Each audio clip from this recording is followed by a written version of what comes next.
അങ്ങനെ ഇരിക്കുമ്പോഴാണ് പെട്ടെന്ന് ഒരു ഫോൺ കേരളത്തിൽ നിന്ന് വരുന്നത്. അനൂപാണോ? എൻ്റെ പേര് ഉമ്മൻചാണ്ടി, ഞാൻ കേരള മുഖ്യമന്ത്രിയാണ്. അയ്യോ സാർ, എന്താ സാർ? ചെന്നൈ വെള്ളപ്പൊക്കം, വീട് നഷ്ടപ്പെട്ട തമിഴ് ആൾക്കാർക്ക് വീട് വെച്ച് കൊടുക്കാം, കേരള സർക്കാർ ഒരു സംഭാവന തന്നാൽ താങ്കൾ സ്വീകരിക്കുമോ എന്നാണ് അദ്ദേഹം ചോദിച്ചത്. എനിക്ക് ഒട്ടും പ്രതീക്ഷയില്ലായിരുന്നു, പക്ഷേ 110 വീട് വെച്ച് കൊടുക്കാൻ പറ്റി. മമ്മൂട്ടി മോഹൻലാൽ വന്നു, അല്ല മമ്മൂട്ടിയല്ല, മോഹൻലാലും യേശുദാസും വന്നു. എനിക്ക് തന്നെ വിശ്വസിക്കാൻ പറ്റില്ല ഇപ്പോൾ ഇതൊക്കെ സംഭവിച്ചു. മെഡിമീസ് ബ്രാൻഡ് ഞാൻ എന്തായാലും വിട്ടില്ല. നമ്മുടെ സ്വന്തം കുടുംബം കട്ട് ചെയ്യുന്നതിന് തുല്യമാണ്, കുടുംബ പേര് കട്ട് ചെയ്യുന്നതിന് തുല്യമാണ്. കഴിഞ്ഞ വർഷവും പലതരത്തിലുള്ള അറ്റാക്കുകളും ഉണ്ടായിരുന്നു അതിനുവേണ്ടി. ഇനിയൊരു ബ്രാൻഡ് ലോഞ്ച് ചെയ്ത് വിജയിപ്പിക്കാൻ എടുക്കുന്ന ശ്രമത്തെക്കാൾ എളുപ്പമാണ് ഒരു നല്ല ബ്രാൻഡ് ചെറിയതാണെങ്കിൽ അത് വാങ്ങിച്ചിട്ട് അതിനെ വലുതാക്കാനുള്ള ശ്രമം. ഈ സാമൂഹിക പ്രവർത്തനങ്ങളിൽ ഒരു നല്ല ഇടപെടലാണല്ലോ സാർ ഇങ്ങനെ നടത്തിക്കൊണ്ടിരിക്കുന്നത്. ഓരോ ഘട്ടത്തിലും എന്ന് വെച്ച് കഴിഞ്ഞാൽ ചെന്നൈയിൽ വെള്ളപ്പൊക്കം ഉണ്ടായ സമയത്ത് അല്ല ഓരോ പ്രവർത്തനങ്ങളിലും അല്ല ഓരോ കാര്യങ്ങളിലും വ്യക്തമായ ഒരു പ്രവർത്തനം നടത്തിയിട്ടുണ്ടല്ലോ.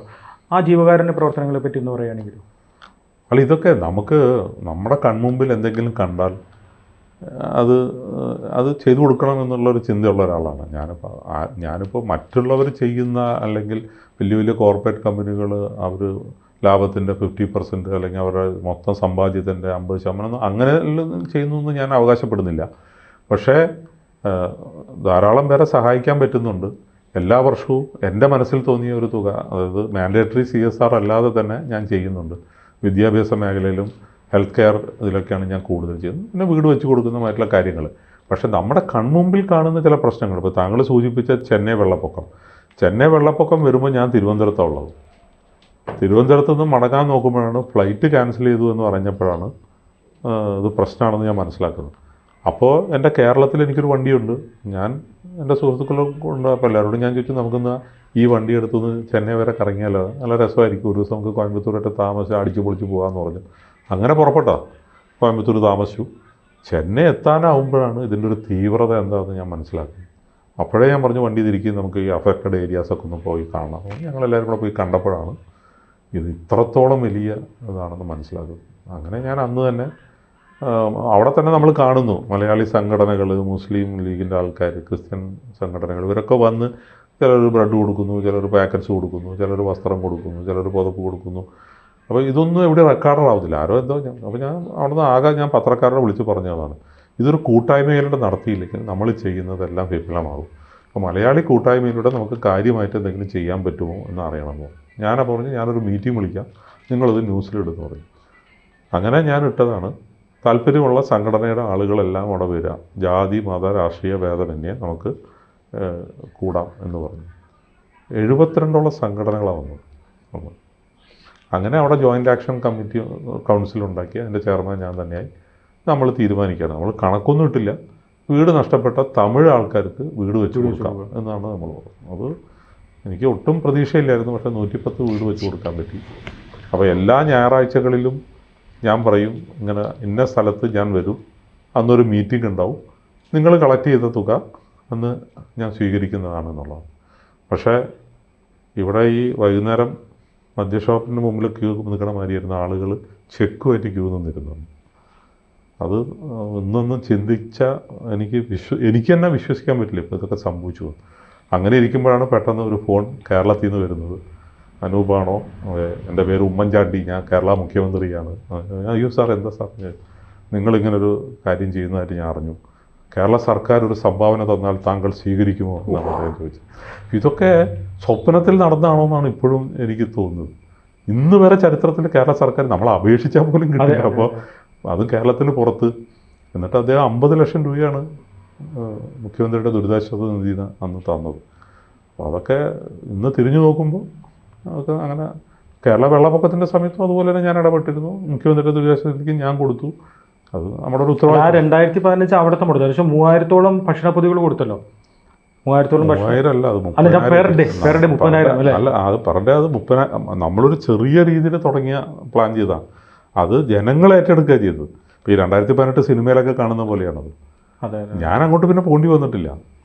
നമ്മളൊരു കിച്ചൺ തുടങ്ങുന്നു, പിന്നെ ആ കിച്ചൺ പറ്റാണ്ടായപ്പോൾ ഒരാളൊരു ഗോഡൗൺ വിട്ട് തരുന്നു, അവിടെ നമ്മൾ കിച്ചൺ ഇടുന്നു. സ്ത്രീകളും ആണുങ്ങളും എല്ലാം തന്നെ പച്ചക്കറിയായിട്ട് വരുന്നു, അരിയായിട്ട് വരുന്നു, പരിപ്പായിട്ട് വരുന്നു. പിന്നെ കുറേ ആൾക്കാർ അത് കുക്ക് ചെയ്യാൻ വരുന്നു, കുറേ ആളുകൾ ഗ്യാസ് കൊണ്ടുവരുന്നു, കുറേ ആൾക്കാർ പാക്കറ്റുകൾ പാക്കേജിങ്ങിന് കൊണ്ടുവരുന്നു. ചില ആളുകൾ ഇത് ഡിസ്ട്രിബ്യൂട്ട് ചെയ്യാൻ വണ്ടിയായിട്ട് വരുന്നു. ഇതിങ്ങനെ നടക്കുകയാണ്. അപ്പോൾ അതൊക്കെയാണ് ഞാൻ പറഞ്ഞത്, എല്ലാവരിലും നന്മയുണ്ടെന്ന് നമ്മൾ കാണുന്ന സന്ദർഭങ്ങളാണ് ഇതൊക്കെ. അപ്പോൾ അങ്ങനത്തെ കുറേ അനുഭവങ്ങളുണ്ട് എനിക്ക്. കണ്ണുദാനം ഒരു വലിയ പ്രോജക്റ്റ്. ശരിക്കും പറഞ്ഞാൽ അത് എൻ്റെ വീടിൻ്റെ അടുത്താണ്. എൻ്റെ വീട് കൂത്തട്ടുള്ളതാണ്. മണ്ണത്തൂർ ആ സംഭവം നടക്കുമ്പോൾ ഒരു ഗ്രാമം മുഴുവൻ 29 പഞ്ചായത്തിന് പൂർത്തിയാക്കിയിട്ടുണ്ടാണ് 3,19,000 കണ്ണുകൾ. അല്ല ശരിക്കും പറഞ്ഞാൽ ഇവിടുത്തെ ആ മണ്ണത്തൂർ ഗ്രാമം മുഴുവൻ ഗ്രാമത്തിലെ എല്ലാവരും 100% സൈൻ. എനിക്ക് തോന്നുന്നു T M Jacob sir T M Jacob sir പറയുന്നത്. ടി എം ജേക്കബ് സാറ് അതിനേക്കാളും കൂടുതൽ കുഞ്ചാക്കോ ബോബൻ എൻ്റെ കൂടെ വന്ന് അവിടെ ഒരു പലതവണ ഇത് നടത്തി ആളുകൾ. പിന്നെ മമ്മൂട്ടി മോഹൻലാൽ വന്നു. മമ്മൂട്ടിയല്ല, മോഹൻലാലും യേശുദാസും വന്നു. അവർ രണ്ടുപേരും വന്നു. അപ്പം അത് എത്ര മൊത്തം നടന്നു സാറേ? ഇതുപോലത്തെ 36 പഞ്ചായത്ത് നടന്നു. 29 പഞ്ചായത്തുകളിലുള്ള ആളുകളെല്ലാം കൂട്ടിയിണക്കി അവിടുത്തെ കുടുംബശ്രീക്കാർ, ഹെൽത്ത് വർക്കേഴ്സ്, ടീച്ചർമാർ, ഏതൊക്കെ രീതിയിൽ ആളുകളെ അതിൽ പങ്കെടുപ്പിക്കും അവരെല്ലാം കോർത്തിണക്കിക്കൊണ്ട് ഒരു കൂട്ടായ്മയിലൂടെ ചെയ്തതാണ്. മെഡിമിക്സിന് ഇനി പരസ്യത്തിൻ്റെ ആവശ്യമുണ്ടോ? ശരിക്കും പരസ്യ മാർക്കറ്റിൻ്റെ ഒരു സ്റ്റാർട്ടിങ് തന്നെ മെഡിമിക്സ് പല രീതികളിൽ തുടങ്ങിയിട്ടുണ്ടല്ലോ. ആദ്യമായി ദേവാലയങ്ങളുടെ ചിത്രങ്ങളിൽ ബാക്കിൽ പരസ്യം പതിപ്പിച്ചുകൊണ്ടുള്ള മെഡിമിക്സിൻ്റെ പരസ്യം, ആ ഒരു സ്ട്രാറ്റജി ഏതൊക്കെ രീതിയിലൊക്കെ പരസ്യം ചെയ്യാം? റൂറൽ മാർക്കറ്റിംഗ് ആണ് നമ്മൾ കൂടുതൽ കോൺസെൻട്രേറ്റ് ചെയ്യുന്നത്. അപ്പോൾ സാധാരണ റൂറൽ മാർക്കറ്റിലുള്ള ആളുകളെ അട്രാക്ട് ചെയ്യാൻ പറ്റുന്ന എല്ലാ തരത്തിലും വിഷറി 50 കൊല്ലം മുമ്പ് ഇറക്കിയ സാധനമാണ്. പക്ഷെ ഇന്നും അത് ഹോട്ട് കേക്ക് മാതിരിയാണ്. അതെ അതെ, തൃശ്ശൂർ പൂരത്തിൽ ഇപ്പോഴും പഴയ വിഷുവിലൊക്കെ ആ വിഷറി വീശുന്ന സാധനങ്ങൾ, ആനപ്പുറത്തിരുന്ന് വീശുന്ന ആനപ്പാപ്പന്മാർ ചോദിക്കുന്നത്. ഓരോ മീഡിയ വരുമ്പോഴും മെഡിമിക്സ് പല പല പരസ്യങ്ങൾ മാറ്റും. എനിക്ക് തോന്നുന്നു ഫസ്റ്റ് പരസ്യം എ.ആർ. റഹ്മാന്റെ സംഗീതത്തിൽ, റഹ്മാന്റെ അല്ല, അന്നത്തെ ദിലീപിന്റെ. അതെ അതെ അതെ അതെ, അല്ല നമ്മൾ ആ പരസ്യം മാർക്കറ്റിംഗുമായിട്ട് ബന്ധപ്പെട്ട ഓരോ സ്ഥലം അതൊക്കെ സംഭവിക്കുന്നതാണ്. അതെ അതെ, ദിലീപിന്റെ ചെയ്യാൻ കാരണം എന്താ വെച്ചാൽ ചെലവ് ചുരുങ്ങി ചെയ്യാൻ ദിലീപ് മാത്രമേ ഉണ്ടായിരുന്നുള്ളൂ. അന്ന് ചെറുപ്പക്കാരനാണ്, സ്വന്തമായിട്ടൊരു സ്റ്റുഡിയോ ഉണ്ട്, അപ്പോൾ ആൾ ചെയ്തു തരാമെന്ന് പറഞ്ഞു. അങ്ങനെ അത് ചെയ്തതാണ്.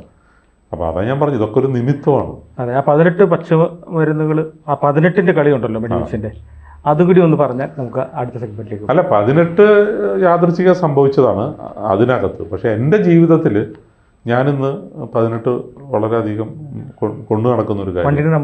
വണ്ടിയുടെ നമ്പർ എല്ലാം 18 പ്രത്യേകിച്ച് ചെന്നൈയിൽ. ഇവിടെ അല്ല, ചെന്നൈയിലുള്ള എൻ്റെ എല്ലാ വണ്ടികളും 18 എൻ്റെ എല്ലാ ഫോൺ നമ്പറുകളും എൻ്റെ ഭാര്യയുടെയും മക്കളുടെയും എല്ലാം അവസാനിക്കുന്നത് 18 ആയിരിക്കും.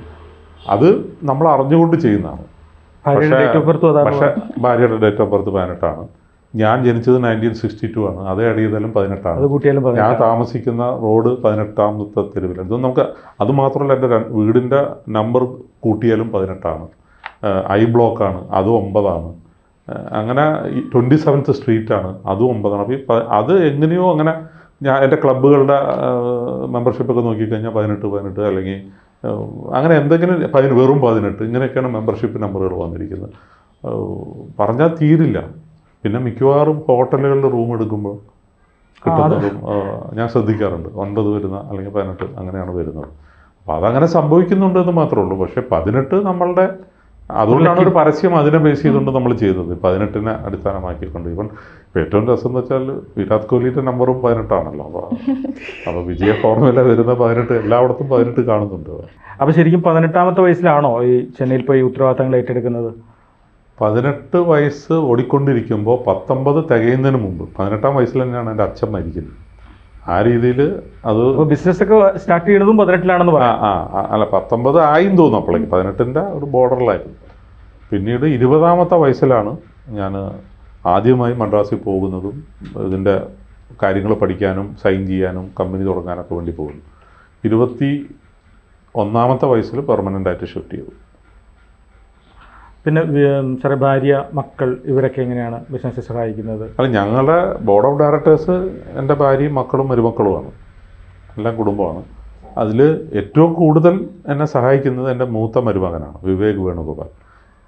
സഞ്ജീവനും ആൾ തന്നെയാണ്, മേളും ആൾ തന്നെയാണ്. എല്ലാം അല്ല, മൊത്തത്തിൽ പുതിയ പ്രോഡക്ട്സ് ഡെവലപ്മെൻറ്റ്, മാർക്കറ്റ് ഡെവലപ്മെൻറ്റ്, പിന്നെ ടെക്നോളജി, അങ്ങനെയുള്ള കാര്യങ്ങൾ. ഇപ്പോൾ കംപ്ലീറ്റ് സോഫ്റ്റ്വെയർ അപ്ഗ്രേഡ് ചെയ്തുകൊണ്ടിരിക്കുകയാണ്. അങ്ങനെയുള്ള കാര്യങ്ങളിലെല്ലാം ആൾ എക്സ്പേർട്ടാണ്, അതിന് സഹായിക്കുന്നുണ്ട്. ബാക്കിയുള്ളവരും, ഭാര്യയാണ് റെസിപ്പി കാര്യങ്ങൾ, ആൾ നല്ലൊരു കുക്കാണ്. ഇപ്പോൾ മേളത്തിൻ്റെ മസാലകൾ കാര്യങ്ങളും എല്ലാം ഫൈനലൈസ് ചെയ്യുന്ന ആളാണ്. സഞ്ജീവനത്തിലും ഫുഡ് കാര്യങ്ങളെല്ലാം, സഞ്ജീവന റെസ്റ്റോറൻറ്റ്സ് ഒക്കെ നടത്തിയത് അതെല്ലാം എൻ്റെ വൈഫ് പ്രിയൻ്റെ ശ്രമം തന്നെയായിരുന്നു. അപ്പം മെഡിമിക്സിന് ശേഷം എന്തുകൊണ്ടാണ് മേളം ഗ്രൂപ്പ് ഏറ്റെടുക്കാൻ കാരണം? ഒരു കറി പൗഡർ തുടങ്ങണമെങ്കിൽ മെഡിമിക്സിന് സുഖമായിട്ട് തുടങ്ങാമായിരുന്നു. എന്തുകൊണ്ടാണ് ഈ മേളം ഏറ്റെടുക്കാൻ കാരണം? അല്ല, തുടങ്ങുന്നത് അത്ര സുഖമുള്ള ഏർപ്പാടല്ല. നിങ്ങൾ നോക്കിക്കഴിഞ്ഞാൽ ഇപ്പോൾ ഞാൻ മേള ഏറ്റെടുത്തിട്ടൊരു 11 കൊല്ലമായി. ഒരു 15 കൊല്ലം ഇപ്പുറത്തേക്ക് ആരെങ്കിലും അങ്ങനെ ഒരു പുതിയ ബ്രാൻഡ് ലോഞ്ച് ചെയ്ത് വലിയ വിജയം നേടിയതായിട്ട് നമ്മൾ കാണുന്നുണ്ട്. പ്രത്യേകിച്ച് കോസ്മെറ്റിക്സിലൊന്നും ഇല്ല എന്ന് തന്നെ പറയാം. വളരെ റെയറായിട്ട് എവിടെയെങ്കിലും ഒന്നും ഉണ്ടാവും, ഒരു റീജിയണൽ പ്ലെയർ ഉണ്ടാവാം. പക്ഷേ സാധാരണ രീതിയിൽ 25 50 വർഷം മുമ്പുള്ള ബ്രാൻഡുകൾ തന്നെയാണ് ഇന്നും നമ്മൾ സംസാരിക്കുന്ന ബ്രാൻഡുകൾ. മേള ആണെങ്കിലും 30 വർഷമായി മാർക്കറ്റിൽ വന്നിട്ട്. അപ്പോൾ ഞാനൊരു പുതിയ ബ്രാൻഡ് എടുത്താൽ വിജയിക്കാൻ വളരെ പാടാണ്. അത് സോപ്പിലും മസാലയിലും ഒക്കെ അതായിരുന്നു. ഇപ്പോഴും ഞാനൊരു പുതിയ ബ്രാൻഡ് കിട്ടുമെന്ന് ശ്രമിച്ചുകൊണ്ടിരിക്കുകയാണ്. ഇനിയൊരു ബ്രാൻഡ് ലോഞ്ച് ചെയ്ത് വിജയിപ്പിക്കാൻ എടുക്കുന്ന ശ്രമത്തേക്കാൾ എളുപ്പമാണ് ഒരു നല്ല ബ്രാൻഡ് ചെറിയതാണെങ്കിൽ അത് വാങ്ങിച്ചിട്ട് അതിനെ വലുതാക്കാനുള്ള ശ്രമം എന്നുള്ളതാണ്. അപ്പോൾ അതിൻ്റെ പിന്നെ വേറൊന്ന് വെച്ചാൽ AVA ഗ്രൂപ്പ് എപ്പോഴും ഒരു മനുഷ്യന് ആവശ്യമുള്ള ഉൽപ്പന്നങ്ങളുമായിട്ട് മാത്രമേ ബിസിനസ് ചെയ്യുന്നുള്ളൂ. അതും അവൻ്റെ ആരോഗ്യത്തിന് ഗുണം ചെയ്യുന്ന പ്രോഡക്റ്റ്സ് മാത്രം. ഹാനികരമായിട്ടുള്ള ഒരു പ്രോഡക്റ്റ്സും നമ്മൾ ചെയ്യുന്നില്ല. അപ്പോൾ മനുഷ്യന് ഉപയോഗിക്കുന്നതാണ് സോപ്പ്, ഷാംപൂ, ഹാൻഡ് വാഷ്, അങ്ങനെയുള്ള കാര്യങ്ങൾ. പിന്നെ സഞ്ജീവനം പോലത്തെ ആയുർവേദ ഹോസ്പിറ്റൽ വന്നാലും മനുഷ്യൻ്റെ ആരോഗ്യ സംരക്ഷണത്തിനാണ്. അതിൻ്റെ മരുന്നുകളാണെങ്കിൽ അകത്തേക്ക് കഴിക്കാനാണ്, മറ്റത് ആരോഗ്യ സംരക്ഷണത്തിനുള്ളതാണ്. അതുപോലെ തന്നെ അവൻ്റെ ഭക്ഷണമാണ് മെഡിസിൻ എന്ന് പറയുന്ന ഒരു കോൺസെപ്റ്റ് നോക്കുകയാണെങ്കിൽ നല്ല ഭക്ഷണം കഴിക്കണമെങ്കിലും ഇത്തരം കാര്യങ്ങൾ വേണം. അപ്പോൾ അതുകൊണ്ട് ഭക്ഷണവുമായി ബന്ധപ്പെട്ടൊരു ബിസിനസ്സും അതിനോട് ചേർന്ന് പോകുമെന്ന് എനിക്കറിയാം. അങ്ങനെയാണെങ്കിൽ AVA ഏറ്റെടുക്കാൻ ആരെങ്കിലും വന്നിട്ടുണ്ടോ ഇതുവരെ? എത്രയോ, അത് എല്ലാ ദിവസവും നടക്കുന്നതാണ്. അത് പിന്നെ നമ്മളിപ്പോൾ ആരുടെയും പേര് പറഞ്ഞ് ഇതാക്കാൻ വലിയ രീതിയിലുള്ള പ്രശ്നങ്ങൾ അത് ഇന്ന് തുടങ്ങിയതല്ല. ഞാൻ ഏറ്റെടുത്ത കാലം മുതൽ തന്നെ ഞാൻ നേരിട്ടുകൊണ്ടിരിക്കുന്നതാണ്. കഴിഞ്ഞ വർഷവും പലതരത്തിലുള്ള അറ്റാക്കുകളും ഉണ്ടായിരുന്നു. അതിനുവേണ്ടി ഭീഷണികളും ഒക്കെ ഉണ്ടാകുന്നുണ്ട്. പക്ഷേ നമുക്ക് അങ്ങനൊരു ഉദ്ദേശമില്ല. മെഡിമിക്സ് ബ്രാൻഡ് ഞാൻ എന്തായാലും വെക്കില്ല. ബാക്കി ഞാൻ ചെയ്യുന്ന പുതിയ ബ്രാൻഡുകൾ ചിലപ്പോൾ ഏതെങ്കിലും സഹകരണത്തിനോ മറ്റുള്ള രീതിയിലൊക്കെ നമുക്ക് ചെയ്യാവുന്നതാണ്. പക്ഷേ മെഡിമിക്സ് ഒരിക്കലും നമ്മുടെ സ്വന്തം കുടുംബം കട്ട് ചെയ്യുന്നതിന് തുല്യമാണ്, കുടുംബ പേര് കട്ട് ചെയ്യുന്നതിന് തുല്യമാണ്. അപ്പോൾ അതുകൊണ്ട് അതിന് ഞാൻ തയ്യാറല്ല. അല്ല, ആരോഗ്യത്തിന് നല്ല ഭക്ഷണത്തിനും ഒരു ബ്രാൻഡായി അതിലും പ്രാധാന്യമാണല്ലോ ശരിക്കും ആയുർവേദ അല്ലെങ്കിൽ പ്രകൃതി അതുമായിട്ട് ബന്ധപ്പെട്ട സഞ്ജീവനത്തിലേക്ക് വരുമ്പോൾ. എന്താണ് പിന്നെ ഈ സഞ്ജീവനം പോലത്തെ ഒരു സംഭവം തുടങ്ങാനുള്ള ഒരു കാര്യം? സഞ്ജീവനത്തിനെ പറ്റി ഞാൻ പുസ്തകത്തിൽ എഴുതിയിട്ടുണ്ട്. എനിക്കൊരു ആരോഗ്യ പ്രശ്നം വന്നു. ഞാനൊരു ഷട്ടിൽ പ്ലെയർ ആയിരുന്നു. അപ്പോൾ കളി കുറച്ച് കൂടിപ്പോയി. അപ്പോൾ അങ്ങനെ മത്സരങ്ങളിലൊക്കെ ക്ലബ്ബ് ലെവൽ മത്സരങ്ങളൊക്കെ കൂടുതൽ കളിക്കുകയും പ്രോപ്പറായിട്ട് വാമിംഗ് അപ്പ് ഒക്കെ ചെയ്യാതെ വന്നുകൊണ്ട് എൻ്റെ ഒരു സ്പൈനൽ ഇഷ്യൂ വരികയും ഒരു മത്സരത്തിൽ ഞാൻ വിജയിച്ചെങ്കിലും അത് വിജയിച്ച ഉടനെ തന്നെ ഞാൻ വീഴുകയാണ് ഉണ്ടായത്. അതൊരു വലിയ ഷോക്കായിരുന്നു. പിന്നെ എണീക്കാൻ പറ്റാണ്ടായിപ്പോയി. അതിനുശേഷം ഞാൻ ജീവിതത്തിൽ കളിച്ചിട്ടില്ല. അപ്പോൾ അവിടെയും ഒരു ചെറിയ തമാശ പറയണമെങ്കിൽ ഒരു ക്ലബിന് വേണ്ടിയായിരുന്നു ഞാനത് കളിച്ചത്. ആ ക്ലബിൻ്റെ ടീം മെമ്പറായിട്ടാണ് ഞാൻ കളിച്ചത്. അപ്പോൾ 10,000 രൂപയാണ് സമ്മാനത്തുക. ചെന്നൈയിലുള്ള എല്ലാ ക്ലബ്ബുകളും തമ്മിലുള്ള ഡബിൾസ് മത്സരമായിരുന്നു. അപ്പോൾ അവർ നിർബന്ധിച്ചിട്ടാണ്, ഞാനിനി 40 വയസ്സാകാൻ പോകുന്നൊരു സമയമാണ്, ഇനി ഞാൻ റിട്ടയർ ചെയ്യാണ്, കളിക്കുന്നില്ല എന്നിരിക്കുന്ന സമയത്ത് അവർ നിർബന്ധിച്ചിട്ടാണ് ഞാൻ കളിക്കുന്നത്.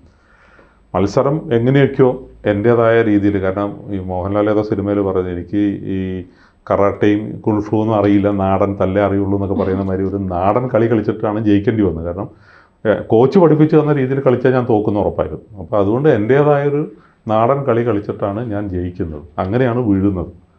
വീണ അവസാനം എല്ലാവരും കൂടെ എന്നെ എടുത്തുകൊണ്ട് പോവുകയാണ്. എടുത്തുകൊണ്ട് പോകുമ്പോൾ മൈക്കിൽ അനൗൺസ്മെൻറ്റ് കേൾക്കാം, നമ്മുടെ ഈ ക്ലബ്ബ് ജയിച്ചിരിക്കുകയാണ്, 10,000 രൂപയാണ് ഒന്നാം സമ്മാനം, ഈ സമ്മാനം സ്പോൺസേർഡ് ബൈ മെഡിമിക്സ് പറയുന്നപ്പോൾ അപ്പോഴാണ് ഞാൻ അറിയുന്നത്. അപ്പം ഞാൻ എൻ്റെ കാശിന് വേണ്ടി കഷ്ടപ്പെട്ട് എൻ്റെ ആരോഗ്യം കളയുകയും ഇതുവരെ പിന്നീട് കളിക്കാൻ പറ്റിയിട്ടില്ല. അവിടെ നിന്ന് എങ്ങനെയാണ് ഈ വീണ ശേഷം എന്താണ് അവിടെ ഒരു നാട്ടുവൈദ്യരെ കാണാൻ പോയി? അല്ല, അതന്നെ, അത് 1 മാസത്തോളം ബെഡ് റിഡൻ ആയിരുന്നു. പിന്നെ സർജറി വേണമെന്ന് പറഞ്ഞു. അപ്പോഴാണ് ഒരു നാട്ടുവൈദ്യൻ ഭദ്രയ്യ എന്ന് പറഞ്ഞൊരു വൈദ്യൻ എന്നെ കോൺടാക്ട് ചെയ്ത് ഇങ്ങോട്ട് നിർബന്ധിച്ച്. ഞാൻ പറഞ്ഞു എനിക്ക് അങ്ങനെ കാണിക്കാനൊന്നും പറ്റില്ല, പ്രത്യേകിച്ച് മരുന്നൊന്നും കഴിക്കേണ്ട, എന്നെ കാണാൻ സമ്മതിച്ചാൽ മതി.